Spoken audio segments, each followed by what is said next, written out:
حي على الفلاح.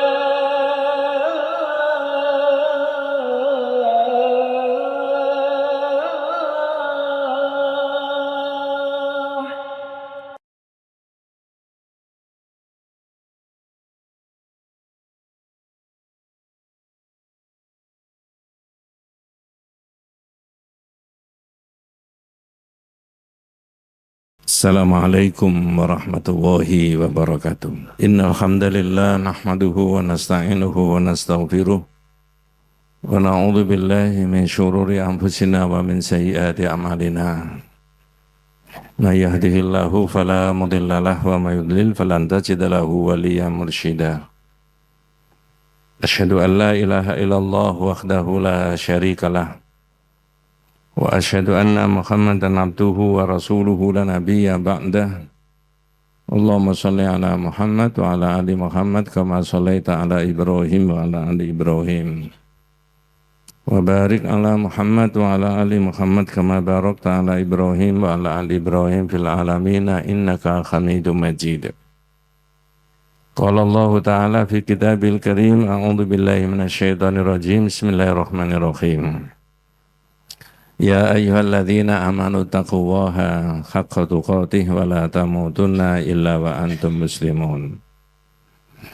Wa qala aidan ya ayyuhalladzina amanu taqullaha wal tandur nafsum ma qaddamat lighad wattaqullaha innallaha khabirum bima ta'malun.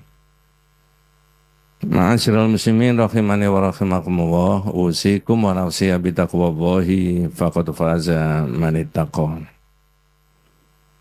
Para jamaah yang dirahmati Allah SWT, mari bersama saya kita bertakwa kepada Allah SWT. Sudah seringkali penjelasan berkaitan dengan takwa kepada Allah itu kita dengarkan. Ada banyak variasi berkaitan dengan takwa itu. Dua ayat yang dibaca tadi titik tekannya berbeda-beda. Kedua-duanya hampir setiap Jumat dibaca oleh para khatib yang mengingatkan kepada semua jamaah dan dirinya sendiri agar takwa kepada Allah itu. Pertama adalah takwa kepada Allah itu dititik tekankan pada penyerahan diri kepadanya. Penyerahan diri bukan karena terpaksa, tapi penyerahan diri karena taat mengikuti hukum dan syariatnya Allah. Di Quran diterangkan inil hukmu illa lillahi. Hukum itu miliknya Allah, bukan miliknya manusia. Kalau Allah yang membuat hukum dan ketentuan itu untuk kepentingan manusia agar manusia jadi baik. Tapi kalau manusia yang membuat hukum dan ketentuan ada kalanya untuk kepentingan diri, kolega, kelompok, anak dan sebagainya. Tapi kalau Allah murni untuk kepentingan manusia. Lalu hukum itu diurai di beberapa kitab. Ada al-hukmu fil aqidah, hukum dalam masalah aqidah. Ada al-hukmu fil ibadah, hukum dalam masalah ibadah. Ada al-hukmu fil muamalat, hukum dalam muamalat, pergaulan. Dan ada al-hukmu fil hudud wal qisas, hukum masalah pidana dan perdata. Tapi beralih ke ayat yang berbeda tadi, pesan-pesan takwa itu dikaitkan dengan supaya orang memperhatikan masa depan. Ghad itu maknanya al-yaum ba'da hadzal yaum. Hari setelah hari ini, dalam muhadzatsah sehari-hari dalam bahasa Arab. Tetapi para mufasir menekankan ghad itu besok ketika pada hari kiamat. Hari akhir semua manusia akan kembali ke sana. Wahai orang yang beriman, bertakwalah kepada Allah dan hendaklah tiap-tiap diri memperhatikan apa yang sudah dilakukan sekarang untuk menghadapi hari esok. Kata para ahli, hari esok itu ada apa? Atau di dunia ini ada apa? Jawabannya gampang. Anak SD aja bisa menjawab. Ada perubahan dalam kehidupan manusia. Bahkan katanya di dunia ini tidak ada yang tetap. Yang tetap ya cuma satu itu. Apa? Perubahan. Bapak-bapak yang seusia dengan saya mengalami masa-masa perubahan secara drastis di dalam masyarakat kita. Dan siap-siap ketinggalan kalau kemudian kita tidak kemudian merelevansikan pengetahuan kita, keterampilan kita dengan adanya perubahan itu. Kata para ahli sejarah, dulu ada zaman batu. Tapi kata anak-anak milenial sekarang zamannya digital. Yaitu zaman algoritma. Semua dikendalikan oleh itu. Dan siapa yang tidak kemudian melek dengan teknologi itu siap-siap ketinggalan. Apa yang kita butuhkan sesaat bisa sesaat itu pula ada. Transportasi, komunikasi, dan lain sebagainya. Lalu yang diminta oleh takmir untuk dijelaskan, lalu posisinya tauhid gimana di era yang kayak begini itu? Orang gampang saja, perilakunya manusia bisa direkam lewat CCTV yang tidak bisa dilihat oleh manusia. Karena sangat kecilnya benda dan barang itu. Mungkin di satu kamar tertentu ada CCTV yang sangat amat kecil. Yang tidak bisa dilihat dengan kasat mata oleh orang itu. Naudzubillah min dzalik, ini bukan siapa-siapa. Tapi perilaku orang itu direkam. Lalu dia tidur sama siapa? Andai kata tidur bukan istrinya dan dia sebagai seorang tokoh, maka itulah dia akan dijebak. Dia melakukan kejahatan seksualitas. Begitu juga kejahatan ekonomi. Begitu juga kejahatan dalam bidang politik. Begitu juga kejahatan dalam bidang apa saja. CCTV bisa dibuat berlapis-lapis. Tapi jangan lupa CCTV juga bisa dihapus. CCTV itu bisa dimusnahkan. Tes kebohongan juga bisa dibuat oleh manusia. Tapi manusia lebih bohong daripada tes kebohongannya itu sendiri. Dan seterusnya, dan seterusnya. Oleh karena itulah para jamaah dalam waktu yang relatif singkat, cuma 10 menit, saya ingin mencoba menjelaskan posisi tauhid di era yang demikian itu. Kita ini yang mengendalikan siapa? Jangan-jangan kemudian orang yang di atas kita yang mengendalikan kita. Atau jangan-jangan ilmu pengetahuan dan teknologi itu yang mengendalikan kita. Seolah-olah posisinya algoritma itu sebagai Tuhan menggantikan posisinya Allah. Orang lebih takut terhadap CCTV, orang lebih takut pada perhitungan cepat, orang lebih takut ini, itu, dan sebagainya. Produk-produknya manusia daripada takut sama Allah Subhanahu wa ta'ala. Ma'asyiral muslimin rahimani wa rahimakumullah. Mohon izin saya bacakan setengah menit. Algoritma merupakan serangkaian langkah atau aturan yang dirancang untuk menyelesaikan masalah atau menjalankan tugas tertentu secara sistematis. Algoritma mempengaruhi kehidupan sehari-hari, mulai dari rekomendasi konten di media sosial hingga navigasi rute tercepat di peta digital. Algoritma bermanfaat menyelesaikan masalah secara sistematis, menghemat waktu dan sumber daya, memastikan proses lebih efisien dan konsisten, mempermudah analisa dan perbaikan.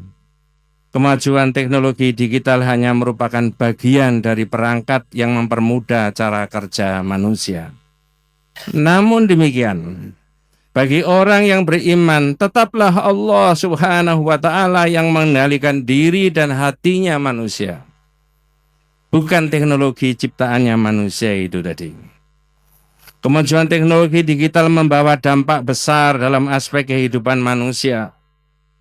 Dari komunikasi, transportasi, kesehatan, hingga hiburan. Teknologi digital telah merubah tata cara kita bekerja dan kita bersikap. Dampak negatif dari kemajuan teknologi digital adalah ketergantungan yang semakin besar pada perangkat digital yang otomatis. Kecerdasan buatan manusia dan robotika semakin menggantikan peran dan pekerjaan manusia dalam berbagai industri. Semakin banyaknya informasi yang tersedia di dunia maya, baik yang bersifat pribadi maupun publik, maka menjaga privasi individu menjadi semakin sangat sulit. Penyalahgunaan data pribadi dan institusi menjadi sorotan pemicu kekhawatiran akan pelanggaran privasi dan hak asasi manusia. Inilah kata para ahli di bidangnya. Kita dihadapkan dengan persoalan-persoalan yang seperti itu tadi. Tapi dari sisi tertentu memang mengenakkan manusia. Sekali lagi, bagaimana peran tauhid di era yang demikian itu? Ma'asyiral muslimin rahimani wa rahimakumullah, saya mengajak kepada kita semuanya untuk mengembangkan konsep ihsan dalam bertauhid menjadi sangat dibutuhkan di era digital seperti begini. Nabi tidak pernah bohong. Salah saja tidak. Tapi Nabi jauh-jauh sebelum zaman batu, apalagi zamannya sekarang ini, sudah meletakkan dasar tentang konsep supaya manusia itu jadi baik adalah konsep ihsan dalam bertauhid. Malak Jibril jauh-jauh diutus oleh Allah Subhanahu wa taala untuk menemui Nabi kita Muhammad sallallahu alaihi wasallam. Disaksikan oleh para sahabat duduk di depan Nabi, menyerupa seperti serupanya manusia, dan para sahabat tidak ada yang tahu siapa yang duduk di depannya Nabi. Ada banyak pertanyaan yang ditanyakan oleh Malak Jibril kepada Nabi. Salah satunya adalah konsep tentang ihsan. Nabi ditanya, wamal ihsan. Saya enggak menjelaskan sebelum-sebelumnya supaya enggak terlalu panjang. Muhammad, akhbirni anil ihsan. Lalu ihsan itu apa? Nabi Muhammad sallallahu alaihi wasallam menjawab, anta'budallaha ka'annaka tarahu fa illam takun tarahu fa innahu yaraka. Hadis riwayat Imam Muslim dari Umar bin Khattab. Ihsan itu Anda beribadah kepada Allah seolah-olah Anda melihat Allah, dan pasti tidak bisa.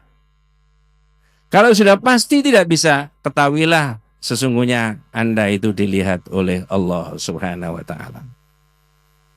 Secanggih-canggih alat apapun, sudah saya sebutkan, bisa dirusak oleh manusianya itu sendiri. Bisa dilakukan dengan kejahatan-kejahatan secara sistematis dengan alat-alat yang diproduksi oleh manusia itu sendiri. Tapi ketika tidak ada alat-alat modern, tapi kualitas imannya penuh dengan keihsanan tadi, diawasi atau tidak, dilihat atau tidak, diabsen atau tidak, ada CCTV atau tidak, ada perhitungan cepat atau tidak, ada tes kebohongan atau tidak. Inilah manusia muslim ihsan. Saya rasa konsepnya itu sepertinya bahasanya bahasa klasik. Tapi sebenarnya intinya dan maknanya sangat relevan di berbagai zaman dan keadaan.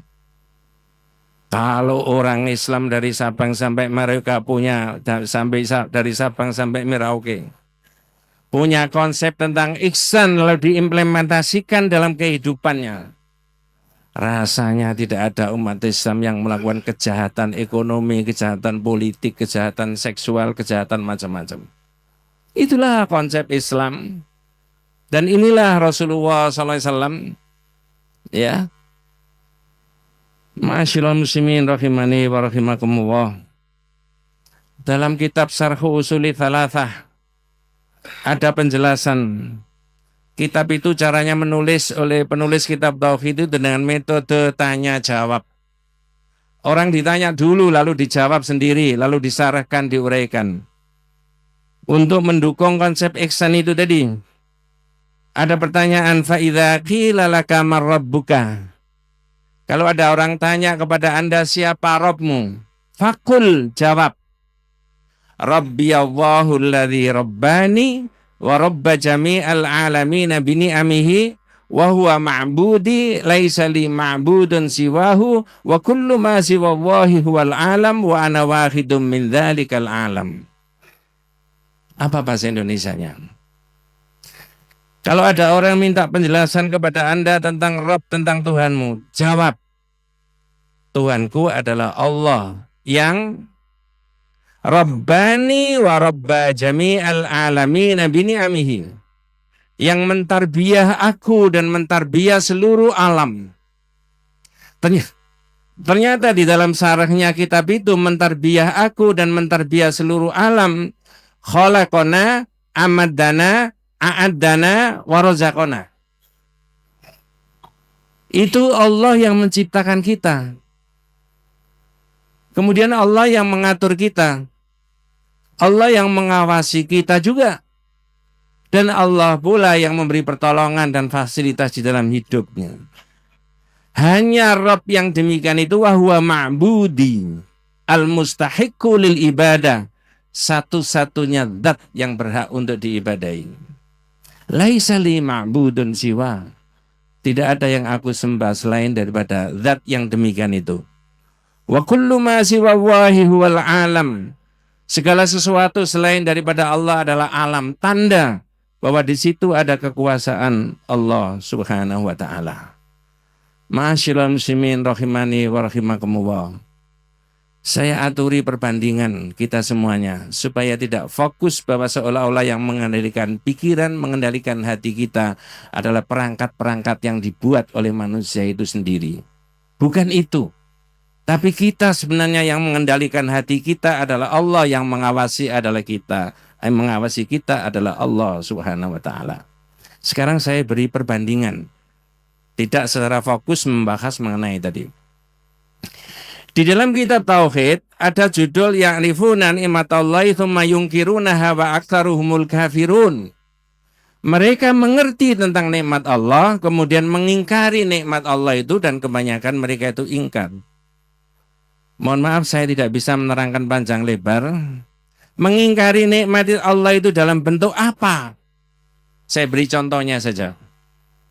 Ada anak muda sukses bisnis, usianya belum 40 tahun, tapi sukses luar biasa. Ketika orang tuanya ditanya oleh temannya, oleh tetangganya, kemungkinan dengan tidak bermaksud suudzon, jawaban orang tua adalah, oh, anak saya itu memang mulai kecil pinter cari duit. Apa itu jawaban tauhid yang diizinkan oleh Allah? Panjenengan dan saya sudah dikunci Rabbani wa rabba jami'al alamin bini'amihi, itu tadi. Rabb Allah yang mentarbiyah aku dan seluruh alam. Tapi ini kemudian ada muncul jawaban karena anak itu sukses, lalu dijawab anak itu pinter cari duit. Yang dibanggakan siapa? Anak itu. Yang diagungkan siapa? Otaknya anak itu. Yang dipercaya siapa? Keterampilannya anak itu. Mengapa tidak dijawab begini? Anak itu dimudahkan oleh Allah meraih rezekinya. Ini tauhid. Jangan-jangan di era digital begini kita itu seolah-olah yang mengendalikan itu bukan lagi Allah gitu. Maksud saya di situ. Ini kekeliruan. Ternyata Tuhan selain daripada Allah itu bukan hanya bentuk patung yang disembah-sembah. Bisa produk teknologi baru seolah-olah manusia hidup matinya tergantung dari itu tadi. Banyak yang bisa diterangkan tapi tidak pada tempatnya. Aku qouli hadza wa astaghfirullah innahu huwal ghafurur rahim.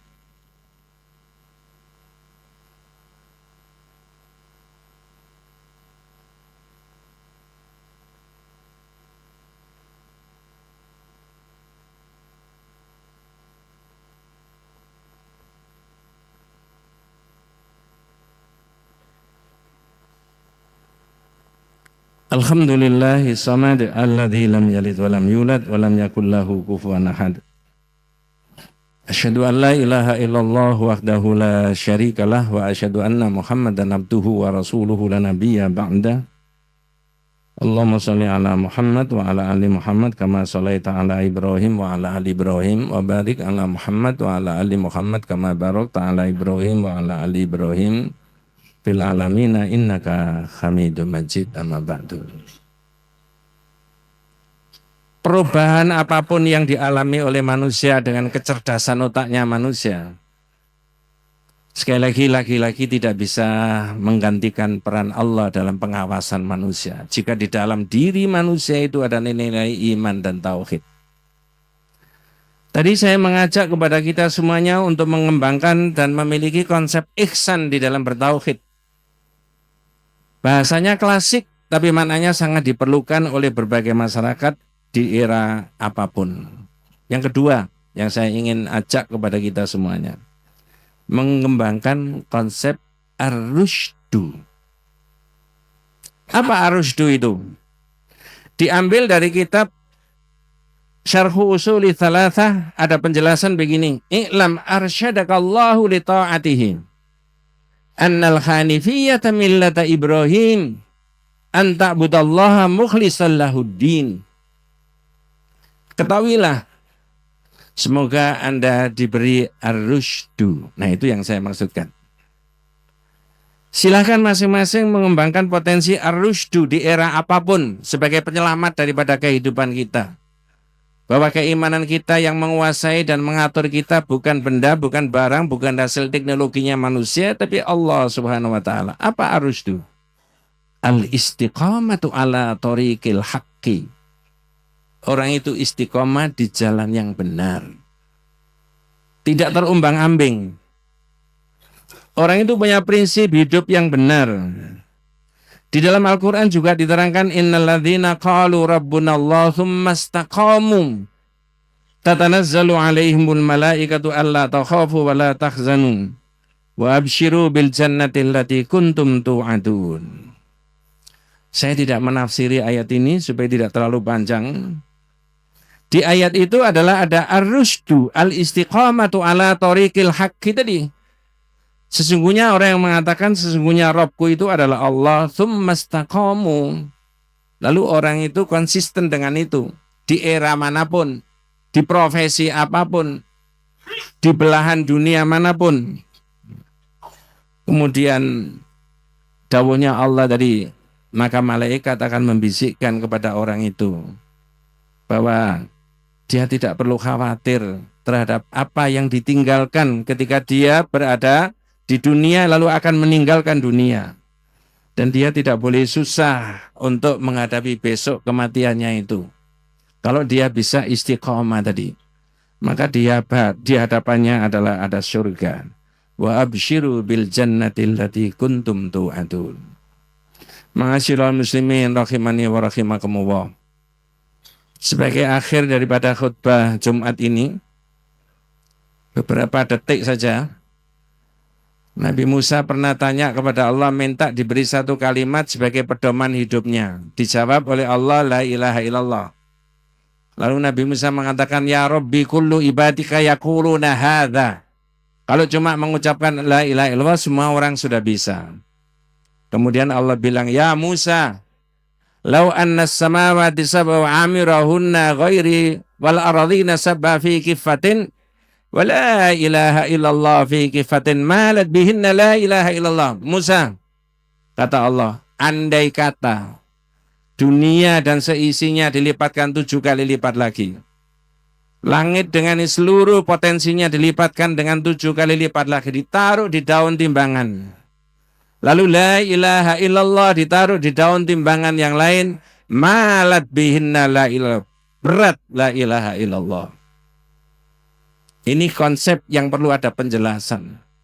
Beratnya di mana? Maslahannya di mana?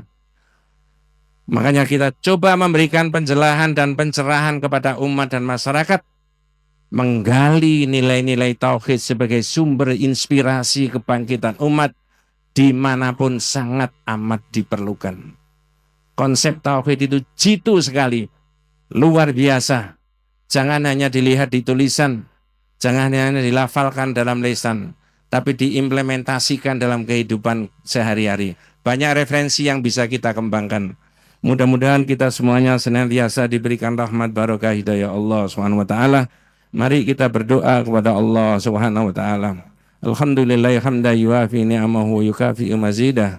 Ya Rabbana walakal hamdu kama yanbaghi li jalali wajhika wa 'azimi sultanik. Allahumma shalli ala Muhammad wa ala ali Muhammad kama shallaita ala Ibrahim wa ala ali Ibrahim. Wa barik ala Muhammad wa ala ali Muhammad kama barakta ala Ibrahim wa ala ali Ibrahim fil alamin innaka Hamidum Majid. Allahumma firil muslimina wal muslimat wal mu'minina wal mu'minat al ahya'i minhum wal amwat. Rabbana hab lana min azwajina wa dhurriyyatina qurrata a'yunin waj'alna lil muttaqina imama. Allahumma inna nas'aluka mujibati rahmatika wa anzaima maghfiratika wal ismata min kulli dhanbin wal ghanimata min kulli birrin was salamata min kulli ithmin.